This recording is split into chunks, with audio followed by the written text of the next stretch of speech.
మిత్రులారా, షాదీ ముబారక్ అనేది, కళ్యాణ లక్ష్మి అనేది కేవలము ఆర్థిక చేయూతనిచ్చే పథకం మాత్రమే కాదు.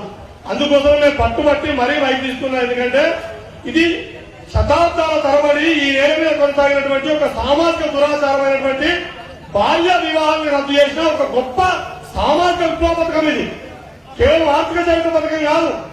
ఈ ఏతుల రెడ్డి అయినటువంటి రేవంత్ రెడ్డి, కేసీఆర్ ఆనవాళ్ళు ఎప్పుడు చేస్తా అంటే, అందరూ ఏమనుకున్నట్టు ఏదైనా పేర్లు ఎప్పుడు చేస్తా అంటే అందుకంటే పెద్ద గొప్ప ఇంకేమో చేస్తా అంటున్నారు. కానీ ఉన్నవాడికే ఏదో కొన్ని నాలుగు మంది చేస్తే ఉన్నవాడికి ఊడిపోయినట్టు చేస్తున్నారు. ఏ పథకాన్నైనా రద్దు చేయడం కోసం ఒక కుట్ర ఏం చేస్తుంటే కోట్లకేసాడు. అది బీసీ రిజర్వేషన్లు గట్ట చేసాడు, అది గ్రూప్ 1 నియామకాలు గట్ట చేసాడు. ఇప్పుడు ఆ గోదావరికి సంబంధించినటువంటి నదీ వినియోగానికి సంబంధించి గదే విషయం పాటిస్తున్నాడు. రేపు ఈ కళ్యాణ లక్ష్మి కూడా దీనిలో కుట్ర కోణం ఉంది. దీన్ని ప్రజల్లో విస్తృతంగా ప్రచారం చేసి దీన్ని కొనసాగించే విధంగా, ఇట్లా కాదంటే మళ్ళా పాత రోజులు అన్నారు. పాత రోజులు అంటే మళ్ళా బాల్యవివాహాలు జరగాలనా, సామాజిక దురాచారాలు జరగాలనా, మళ్ళా పాత రోజులు గుర్తు చేస్తుండ్రు. లేదంటే నిజమే, మళ్ళా పాత సామాజిక దురాచారాలు గుర్తు చేస్తుండ్రు. కాబట్టి ఇది కేవలం ఆర్థిక చేయూత పథకం కాదు, ఇది ఒక సామాజిక పథకం. ఇది బాల్యవివాహం రద్దు చేసినటువంటి ఒక గొప్ప పథకం.